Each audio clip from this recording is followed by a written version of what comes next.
And you know what? I'm going to, because I'm gonna copy over what I've said for the past 5 years and put it into this context again. It doesn't need to be offensive players to win this award. Let's go to your favorite award, Mort. Sixth Man of the Year. I mean, we already talked about him. I know. I was going to say, this actually might be your favorite award this year, because you can make a very convincing case for Alex Caruso here. Yeah.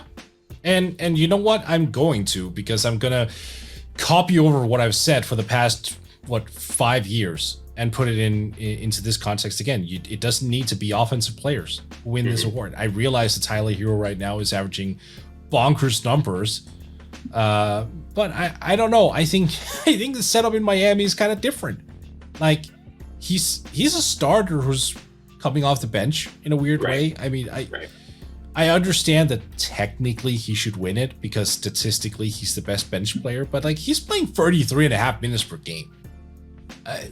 Like, that's a starter. Right. Well, I mean, right now he's started 7 of the 22, and I think to be eligible for this award, you have to play more games off the bench than start. Yeah. So yeah, it's something like half or 60, right? %. So he's not far off from that threshold. And with, Butler just aggravated the tailbone injury. Bam is out 4 to 6 weeks at least. Like, there's a chance that Tyler Herro ends up disqualified for this award. That's actually interesting, because if he does, I would argue Alex Caruso slides right in as the number 1 guy. I mean, look, I know. Herro is going to be the commanding favorite. Yeah. Oh, yeah. And I know that Caruso is probably not second on that list either. He is 7th, actually, so he's close. You're going to be real mad when you hear some of the names ahead of him, though. Go. So, okay, Herro's the favorite. Montrezl Harrell is second, and I think that's fair. Yeah, that's fair. He's been very good for Washington. Very fair. Dennis Schroeder is third. Sort of fair, I think. I thought he started. Hasn't he started? I know he hasn't started all year, but I think he... Yeah, he has started a bunch of games. He falls in the... Let me see if he's... No, he started 15 of 24 games, so he's not even eligible. Not right now. Once Jaylen Brown returns, presumably he will be. But right. But I mean, if he was doing what he's doing right now, but off the bench, that's kind of fair to a certain extent. A little bit, no, because he's also playmaking. He's not just a one-trick pony. He's also giving you 5 assists. Kelly Oubre is 4th. Okay, wow, yeah, that one is. Yeah. I mean, he's averaging 16.5, shooting almost 47 from the field. I get it. 39.4 from 3, hitting almost 3 threes a game. Like, not outrageous. These two are going to piss you off, though. Buddy Hield and Jordan Clarkson are tied at plus 3,100. Jordan Clarkson is going to piss me off. I mean, Buddy Hield, the optimized version of Buddy Hield I could get behind, but... Sure. We're never the thing about Oubre, though, is I think Oubre has just kind of leaned into being, at least this year, and I recognize it's a new team. It's still somewhat early, so he's finding his role. I think he's been, like, just... Not a chucker. That's too rough. That's too harsh a word. But I think he's coming off the bench and just focused on scoring. I don't think he's a gunner. Yeah, I don't think he's been a highly influential defender off the bench. He's had moments, but it's been Yeah, I think his value is absolutely just offensive. Shoot the hell out of the ball. Yeah, exactly. What really works against Alex Caruso here is the fact that he's not some knockdown 3-point shooter. Like, he was hitting 44% of his threes and averaging like 12 points per game. Chewing. Absolute chewing. Like, elite defense, pedestrian offense, yeah, go for it. Yeah. But he's been mostly a defensive specialist, which now I'm just getting annoyed and petty. That's why I want it, because I you know me, I prefer to have two-way guys come off the bench. I think two-way players should be winning the Sixth Man of the Year award, like Joe Ingles last year instead of Jordan Clarkson, for example.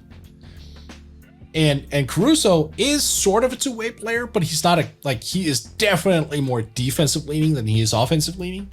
So if he put up like 12 or 13 points per game, then I would like kick for him a lot more. But I also recognize he's only defensive oriented. But simply because historically the award has gone to scorers, I'm just gonna stick my head in the sand and go, it's gonna be Alex Caruso. I'm not gonna get off my stand, because here we have an absolute top tier elite defender. Like, you agreed with me that he is the league's most disruptive point of attack player, coming off the bench primarily. I mean, like, Drew Holiday would be the only other guy who comes to mind. Right, and that is very, very good company, by the way. Right. So if you have that caliber of player coming off the bench, I just want to see something new. Give me a defender. So I'm all in on Alex Caruso, even if deep down, I know I'd rather go with a two-way player. I'm just going to get stubborn right now. And I'm going to say, give it to Alex Caruso. Or if someone else comes up, it doesn't even have to be Caruso. It's just he's been playing the best defense off the bench. If there's another guy in the league that over the next 55 to 60 games begins to play, all NBA all defensive first team caliber defense off the bench, go with him as well. Like, I just want a defender for this one. I don't want an offensive guy. Give me a defender. Matisse Thybulle finds a 3-point shot. Yeah, simply because that would warrant giving him more minutes. Yeah. Matisse is a great example. I would freaking love to see Matisse Thybulle win Sixth Man of the Year. He played like 28, 30 minutes per game and just locked dudes up. Yeah, just to prove that there's more to the game than just having offensive gunners off the bench. Yes. Well, it's a fair point. You're saying like the Hornets are just asking Kelly Oubre to come in off the bench and gun. The Bulls aren't asking Alex Caruso to come in off the bench, right? Jack up 12 shots a game. They're saying they're asking Kobe White to do that. Right, yeah. They're asking Alex Caruso just like go make life hell on whoever you're guarding and, space the floor, hit the occasional three. That's great. But like your primary role is defense, and he's playing it at a very high level. So he's a star in his role. Yeah. So as much as I mocked you for putting him in the DPOY conversation, I absolutely agree. He should be a candidate for a Sixth Man of the Year. Like Tyler Herro, I think, is the favorite right now. Yeah, I get it. So, but he's still a starter though. I don't care. Right. Like when you play 33.5 minutes per ball game, you're a freaking starter. Give me a break. Montrez and Caruso would be among the honorable mentions for me, at least. I want someone to write the piece. Like when Tyler Herro wins it, I want some big media type, like Zach Lowe or Howard Beck or someone, just to come out and freaking say it. Like, that was undeserving, because that is not the real thing. That is not what's going on. Like that is not you got a platform. I have a platform. I have a platform. I don't have a platform as big as Lower Beck. I know, but do it on Forbes, because you pissed off enough people with MIP last year with Julius Randle. So now you can. I literally had people threatening my family. So yes. So imagine what happens if you say Tyler Herro is an undeserving Sixth Man of the Year. How Miami fans are going to take it? They're actually going to murder my family. Right. Yeah. No, they're all going to be quarantined. Honestly, I was really pissed when that happened, but at the same time, I also realized that's when being in Denmark is a good thing, because I don't think that anyone is going to be pissed enough for a long enough time to actually book their tickets, sit in an airplane for 8 hours or 9 hours or however long it's going to be, go through customs, like check in a hotel, like get everything sorted, rent a car, go find me. It's like, they're going to be exhausted, dude. Like they're not going to have anything left. Honestly, if they're that dedicated, you should just let them do it. I'll give them like one punch, just like, what? I respect that. Right, you earned it.